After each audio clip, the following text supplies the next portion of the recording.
Okay, welcome to the session entitled The Middle East in Turmoil. We promise that we're going to, within 50 minutes, explain everything about the Middle East and solve it all for you. If anybody can do that, it is Jessica Mathews and Frank Wisner. So we're up for the task, aren't we? Okay. So what we thought we'd do is I'll start with a brief sort of taking stock of the landscape and providing a perspective from the region. I spent a considerable amount of time in the region and just came back from it actually just a few days ago. And then turn it over to Jessica and Frank for their perspectives, and we will engage in a conversation and, of course, open it up to you. There's so much we can discuss about the Middle East region, but I think if we focus our attention on a couple of the big issues there, everything else is related to them. So Iran, of course, is one huge conundrum, and it is related to what is happening in Syria, in Iraq, in Yemen. That brings us also into focus on the leadership that's emerging from within the Arab world, MBS and MBZ in particular, the Israel question, especially in terms of potential engagement with the rest of the Arab world, the rest of the Middle East, and the question of Russia and its rising influence in the region. So if you'll bear with us, we'll try to approach things from the prism of those and try to make some sense of it all and really focus our discussion on what we should expect over the next couple of years coming out of the region or influencing it from outside. Now, when you look at the turmoil in the region, in the Arab world, it's acutest at Islam's sectarian fault lines, okay, and specifically the Shia-Sunni schism. You've got Saudi Arabia and the United Arab Emirates leading a fight against Iran. The two camps are vying for regional dominance and hegemony. The hostility within the region toward Iran, I don't think has ever been this strong, at least in my lifetime. I haven't sensed it to be as strong as it is today. And it is led by Mohammed bin Salman, the 32-year-old Crown Prince of Saudi Arabia, who has been trying to peg himself as a reformer at home, lifting the driving ban at an age where robots can drive cars, and at the same time arresting activists, as he has done recently, leading to the issues that we have been seeing between Saudi Arabia and Canada. He's also been positioning himself as a defender of regional stability. He's bolstered by Trump's support, and I think it's fair to say that if it weren't for Trump, none of what we are witnessing today would be happening. He's pursuing, in my judgment, in my estimation, an impetuous and brash foreign policy that has backfired.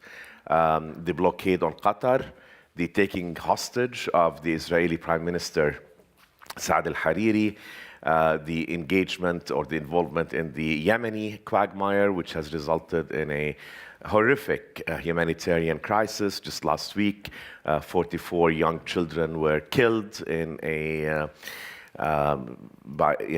bomb that was thrown by Saudis in the area where they were. He is pursuing, and of course, the latest spat with the Canadians and previously with the Germans and the Swedes. The MBS has a very strong alliance with Mohammed bin Zayed, who's the Crown Prince of the United Arab Emirates, who's become the de facto ruler of the Emirates since his elder brother, Sheikh Khalifa bin Zayed, suffered a stroke in 2014.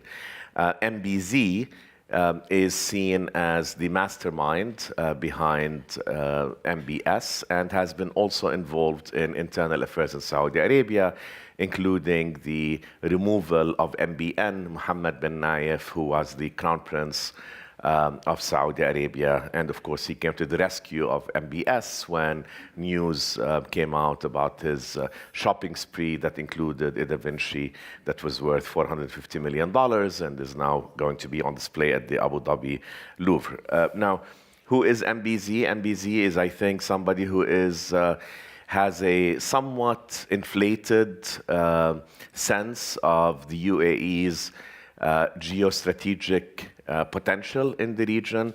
Abu Dhabi has, to some extent, also lived in the shadow of Dubai and has been looking down at sort of the isolationist bubble Dubai model and wants to break that paradigm for the Emirates overall.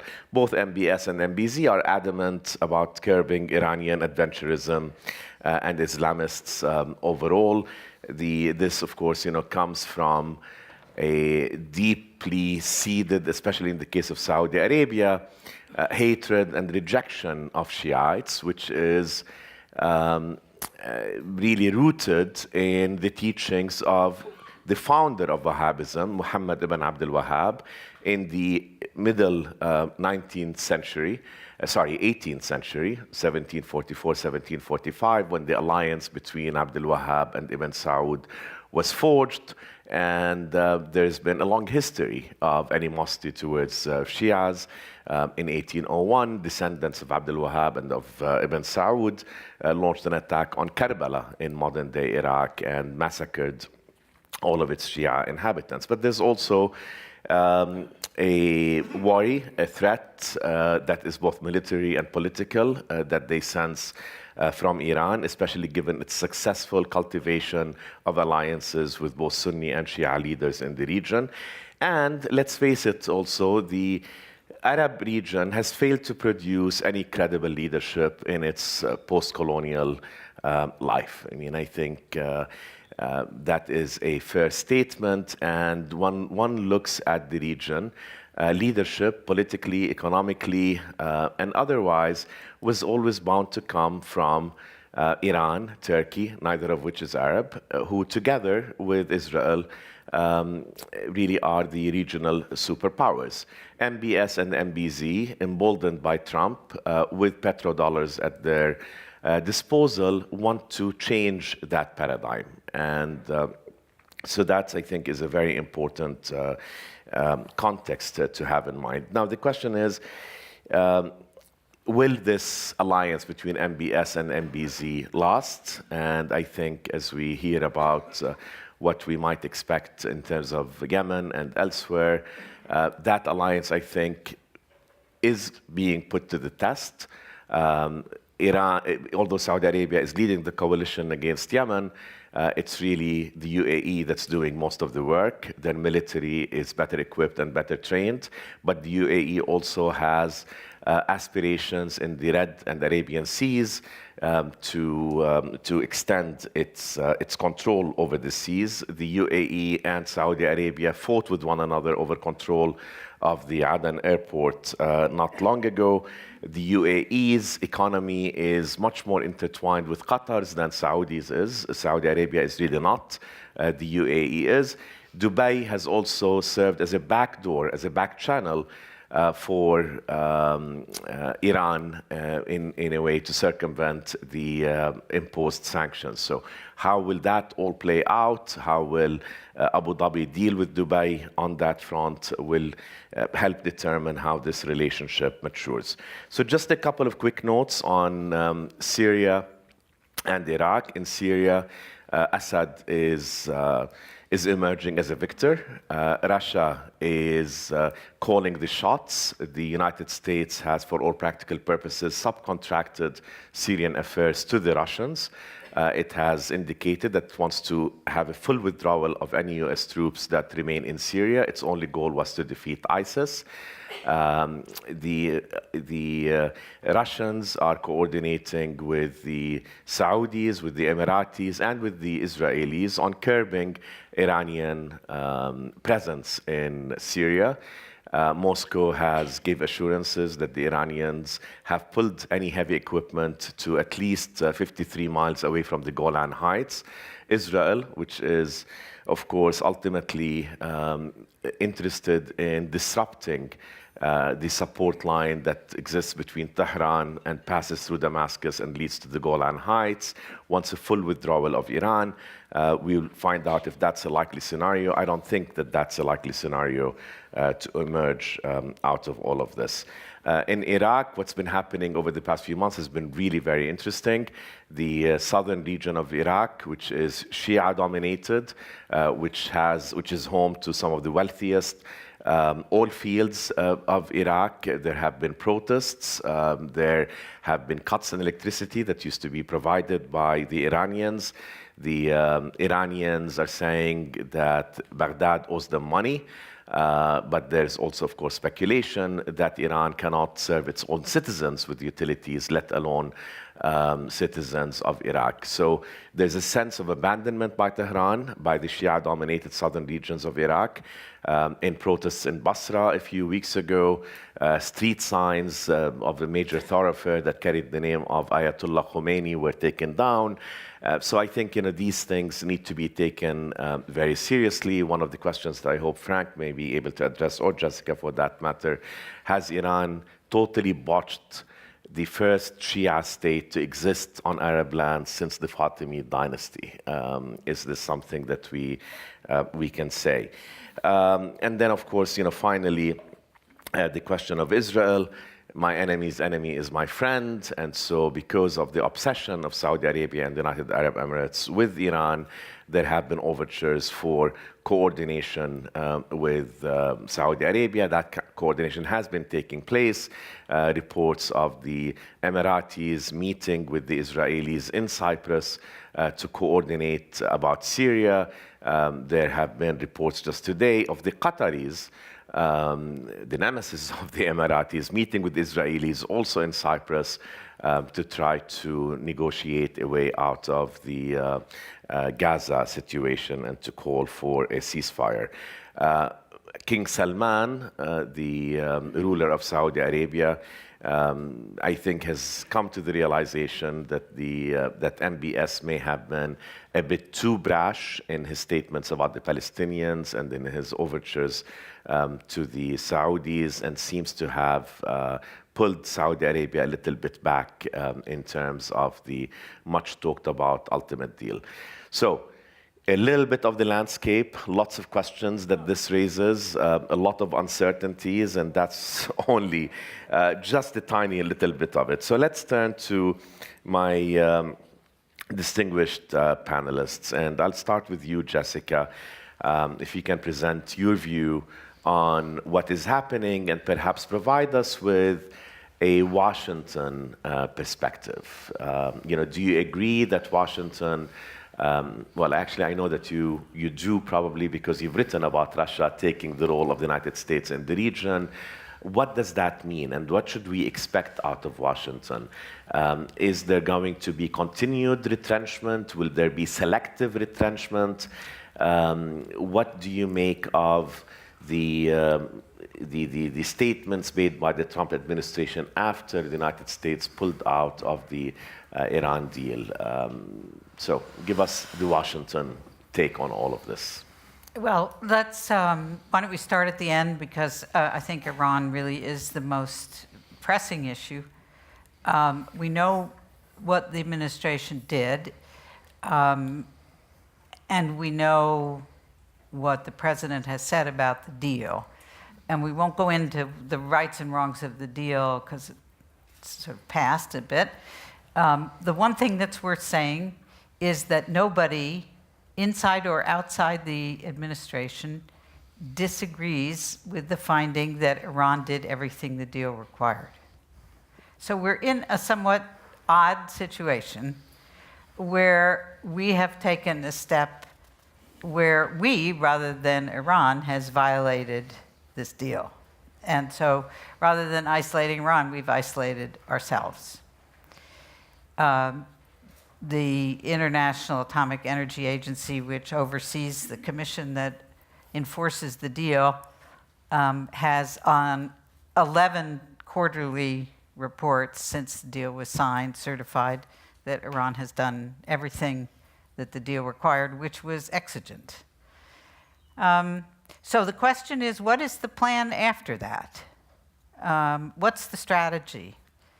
And I can see a couple of things. One is the view that we can put enough pressure, well, First was we could put enough pressure on Iran to bring them back to the table. The problem with that is that what brought Iran to the table before was not just multilateral pressure, but virtually universal. One of the great achievements of the Obama administration was to get just about everybody to put pressure on Iran's oil exports, cut their currency in half, cut their oil sales in half. And it was that unanimity which comes out of the Non-Proliferation Treaty, which, after all, is the largest multilateral agreement that there is, that brought Iran to the table. There is nothing remotely like that unanimity on the other issues that trouble us about Iran's behavior in the region. Nothing even close. So, you know, when Trump first said this, Secretary Tillerson said, we're either going to put some real teeth in this deal or else we'll throw it away and start over. Well, the start over option just isn't on the table. And if it were, if by some weird thing the Iranians decided for some reason to come back to the table, we would find we'd actually have to put more, not less, concessions on the table in order to get their agreement a second time. So the next option seems to be enough economic pressure through sanctions to get them to capitulate broadly in their behavior across the region. And the third option is put enough pressure on to force regime change, to bring down this government. I don't believe that either capitulation or implosion is at all likely to happen.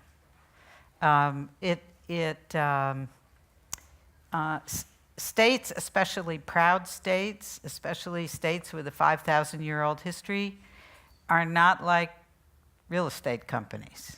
You know, they don't behave that way.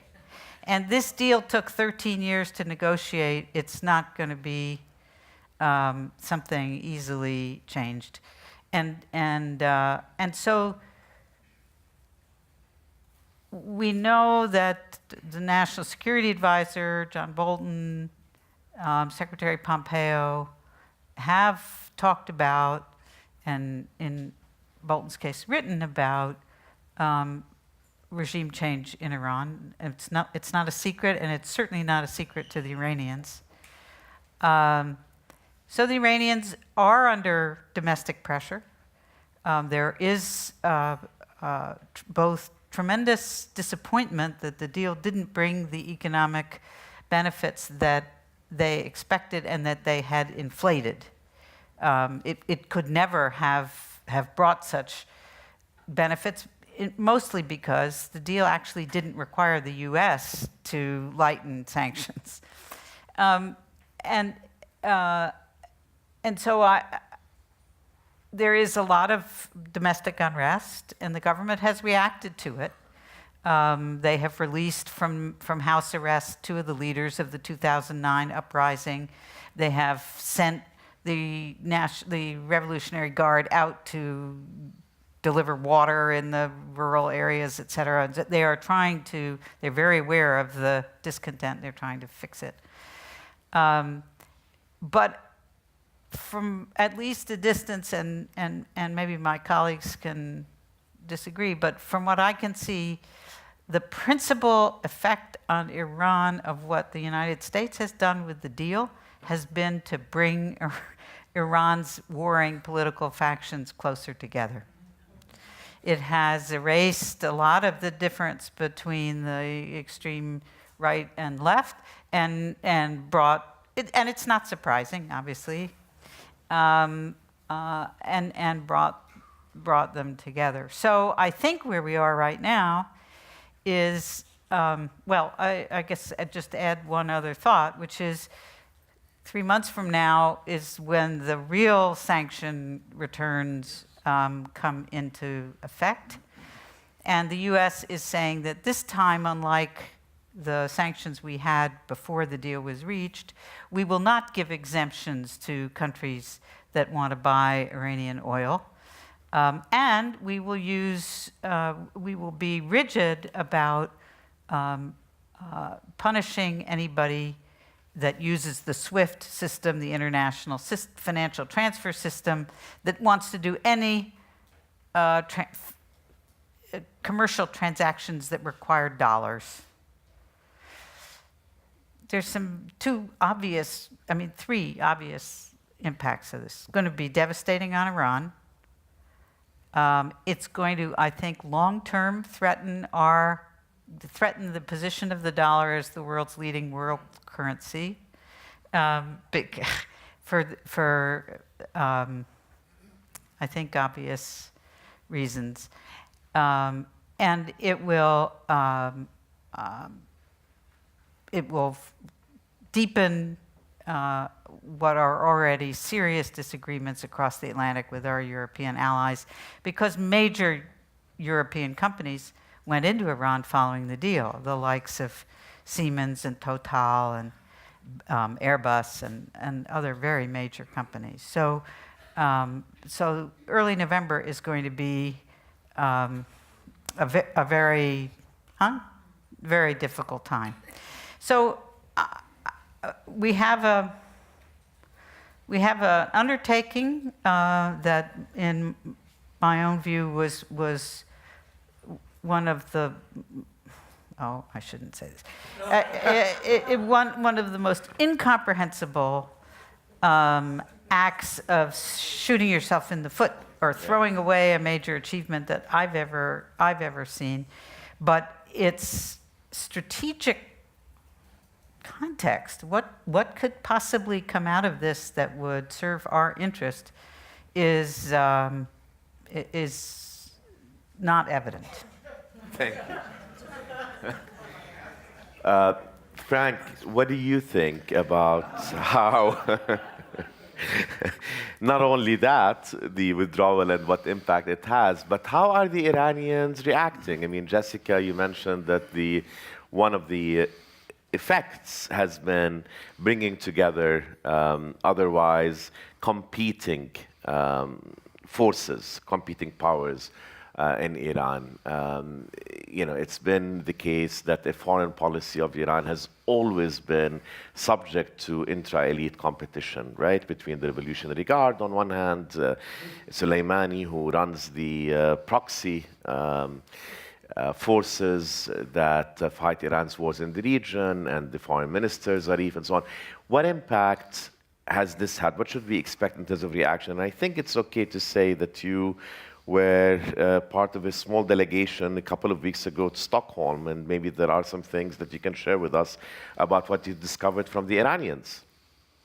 Safwan, I'd be happy to, and first of all, it's a treat to be with you. You laid out a magisterial picture of the region and all that's going on, and Jessica, who has written and thought so much about the JCPOA, the Iran nuclear agreement, has given you much of the context. I thought maybe if you'd permit me, I'd take a quick step back, because I think the challenge before all of us, after 7 years of violent chaos in the Arab world and in the Middle East, from the outset of the Arab Spring through everything that we've known and lived, it's hard to understand where we are. And if we just take one piece out of context, it'll be hard to organize our minds and know what are the intelligent choices that, if this nation had a strategy, what would its outlines be? So let me make 3 very quick points. The first is about the nature of the region itself. After these 7 brutal years of governments toppling, societies being divided, slaughter at a massive scale, destruction, I think I can safely say, with major exceptions, that in the next several years you're going to see a sort of cold stasis settle down over much of the region. Of course, there's a civil war in Syria, and it will play out slowly. And there's another one in Yemen that will be hard to fix. But if you look at Egypt and indeed Syria, the Levant, even Iraq, the Arab world is beginning to take some shape. It's not going to be very pretty. It's not going to be the flowering of democracy that those who stood in Tahrir Square in 2011 were calling for. Tough national security states, slow-moving economies, not a whole lot of respect for human and political rights, but it will be reality. That's what we are going to have to accommodate ourselves to. Point one. Point two, in these last 7, 8, 10 years, we've seen our very basic assumptions about the balance of power in the region upended. Instead of the world that the three of us knew, in which the United States, with its network of allies, could basically organize the Middle East, or at least mediate its crises and troubles after the 1973 war. Today, it's open season. The Russians are there, as you pointed out. The Turks, the Iranians have moved decisively into the region. The Saudis have picked up their game in a manner that I never had seen in my lifetime, and now we're seeing the Chinese appear. We are in a moment in which a change in the power structure of the region is occurring, in which we will be one among many players, not just the decisive former of coalitions and the establishment of context. The third reality is there's been a real change in this country. In this country, I would argue, for a variety of reasons, our misadventure in Iraq and Afghanistan, the lack of success that we've had in bringing either of those wars to a conclusion, and the huge defiance that has occurred and the weakening of the image of the United States, even as a warfighting power, very important. But in addition to our own sense of failure and concern in this country about further involvement, you've had some other developments. The huge changes in the Permian Basin in Texas. You now have major oil and gas discoveries in this country in which our concern about the stability of our own and international oil markets has measurably changed. And as a result, I would argue we're looking more at the Far East, about China. We're diverted. And we're putting today there's less reason, less compulsion on the United States to engage itself. And starting in the Obama administration and continuing through this administration, you've seen a retreat of American interest in the region. And you're no longer hearing people talking about American solutions to problems, but a role and what do we play. So that leads me now to where we are. And we really don't have a clear grip on where we're headed in the Middle East.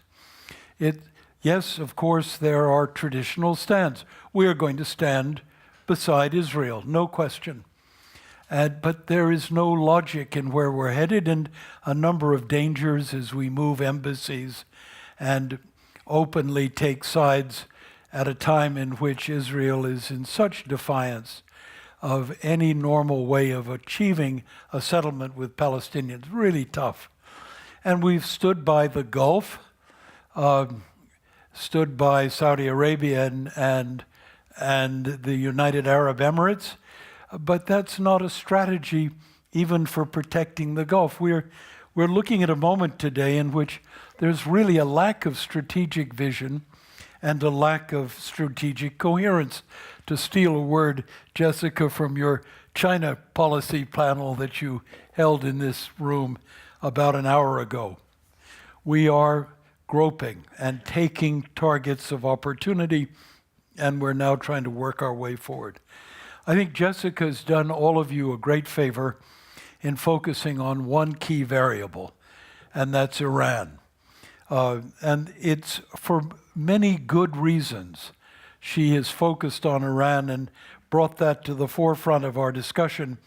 It's because that Iran really is central to the region, that Iran, whatever you want to say about the Arab world without an Iranian element in the mixture, you can't look for sustained stability in the Arab world.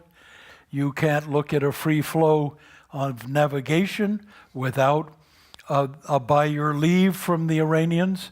You can't plan American policy without taking Tehran into account.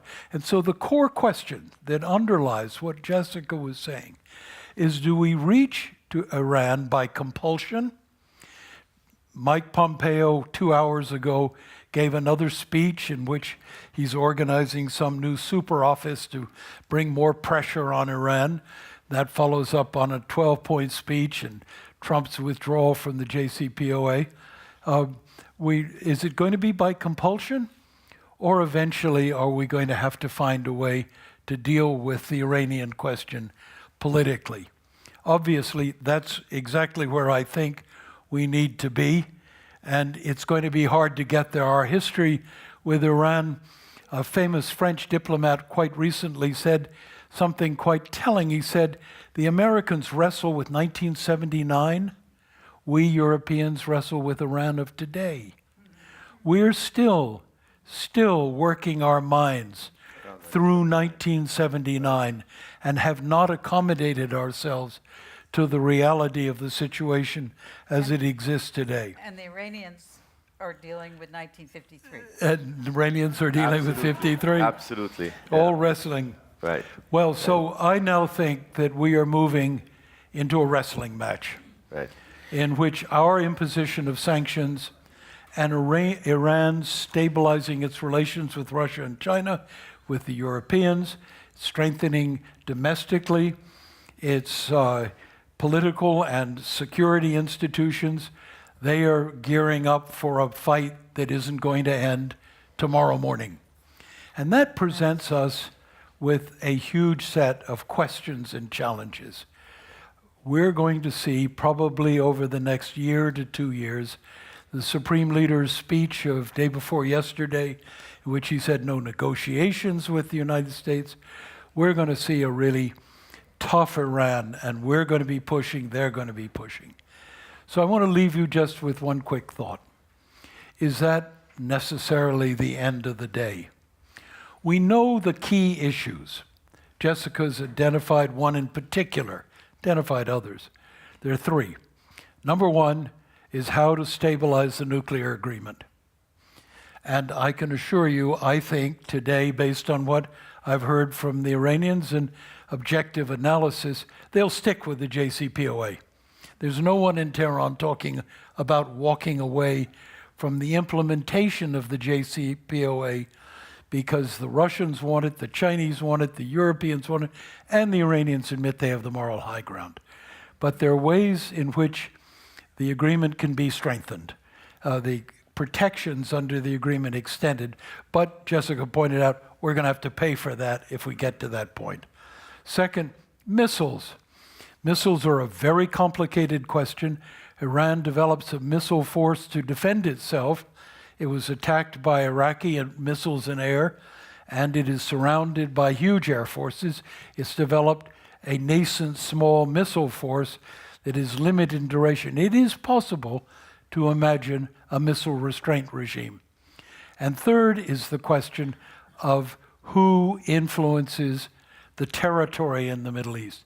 Iran is inevitably going to be a player, but already Iran's footprint is pulling back in Syria.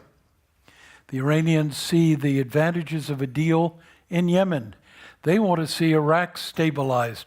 What they're looking for is not an extension of Shia religion, but of Iranian state security and sovereignty. So these are the issues. Could we deal with them if we didn't have such a driven policy? I'd like to think we could, but perhaps, and a thought for you, that in 2003, We almost saw a nuclear deal reached with Iran. It was a direct negotiation between the Europeans and the Iranians. We picked that deal up in 2014 and put it in, it became the JCPOA. Is it inconceivable that we could look to the Europeans to take these three critical issues and begin a dialogue with Tehran, leaving us the right to criticize, to come in, go out, or to wait for a better day? This is a bit of a stretch, but I wanted to leave one word of hope, one thought that something could happen. And I'm sorry I'm being given hindsight. Frank, you didn't say that the 2003 deal didn't go through because we were not part of it. We blocked it. We blocked it. Exactly. Right. We blocked it. I have not heard this much hope about the region ever, perhaps, okay? So, and this incredible clarity.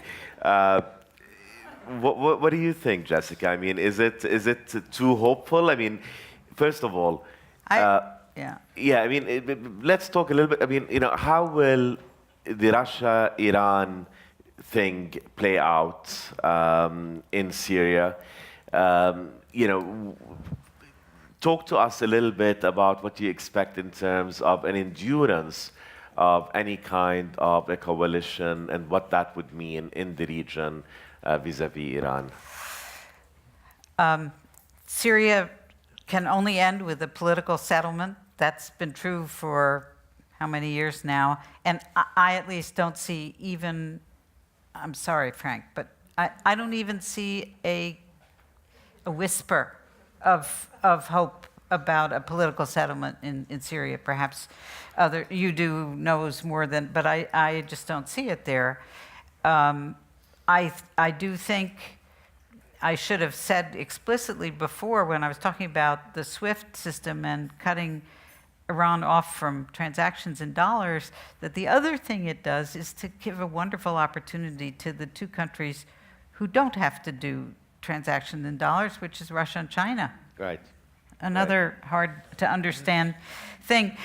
I think we would be remiss in not mentioning in this discussion that radical Islamic terrorism, although we haven't seen it in the papers very much, is not over by a long shot. And so we have to think about that going forward. And finally, I would say that the core issue in the region, even more core than Iran, is this sense of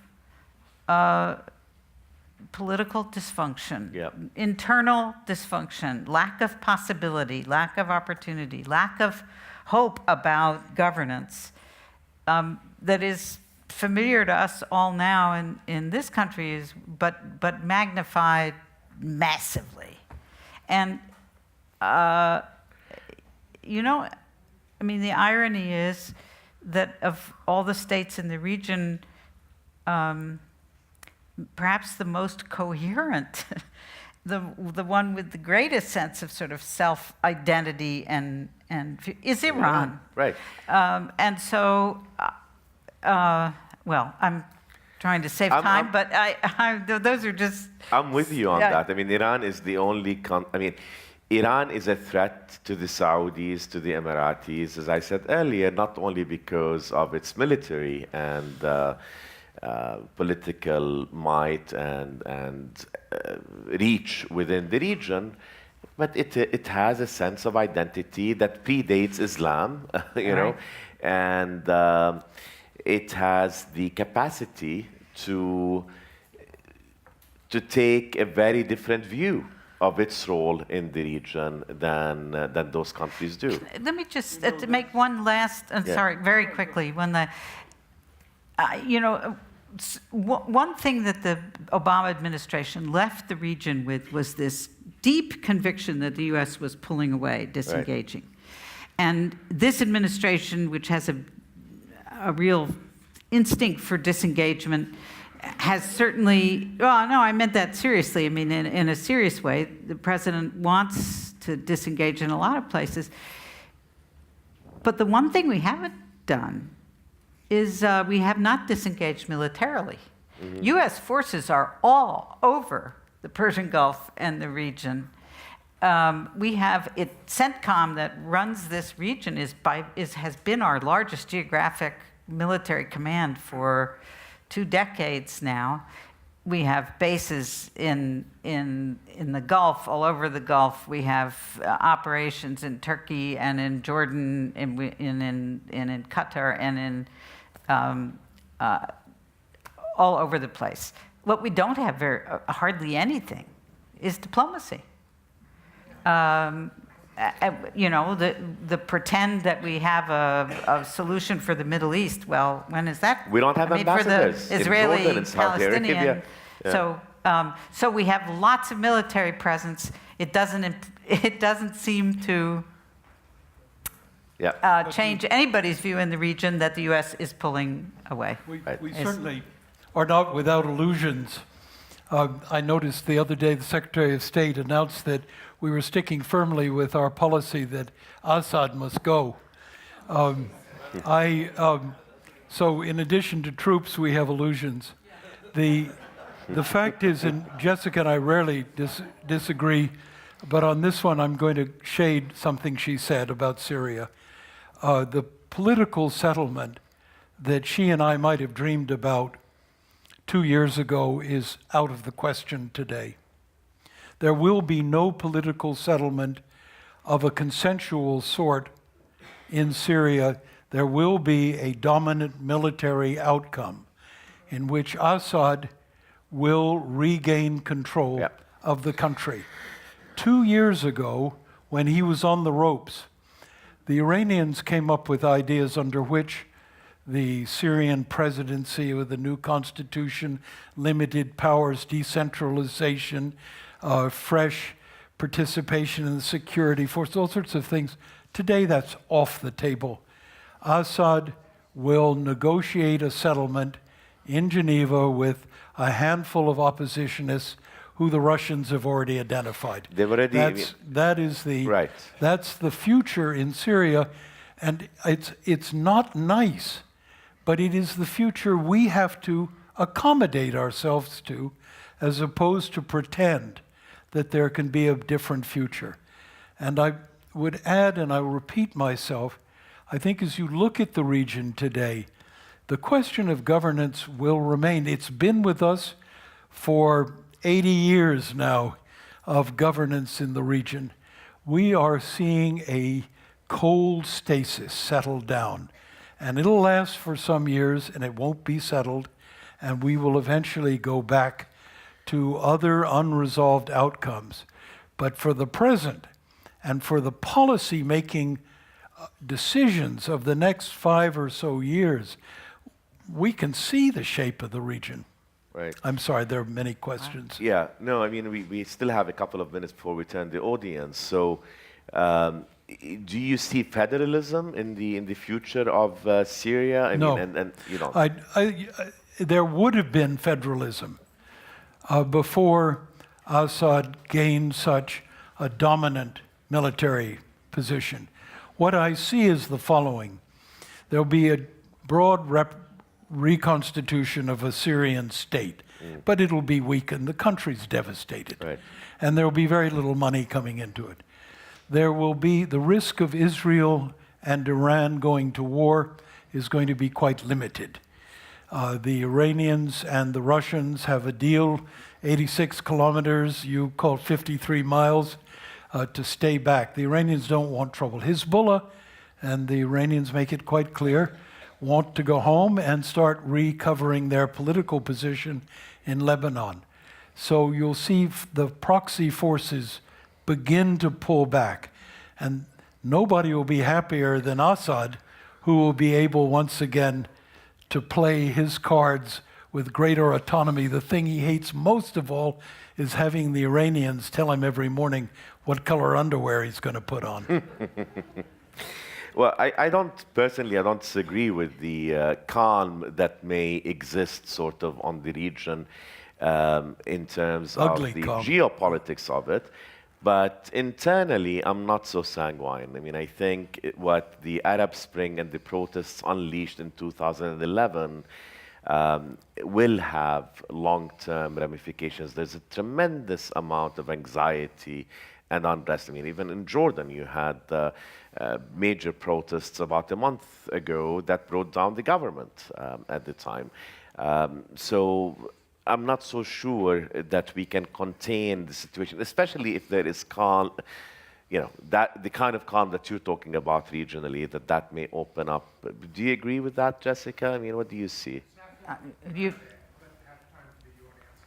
Yeah, no, I'm listening to her. We have 15 seconds. Okay. Okay. I got it. Okay, so let's go to the audience, please. But wait until you have a microphone. Sorry, Michael.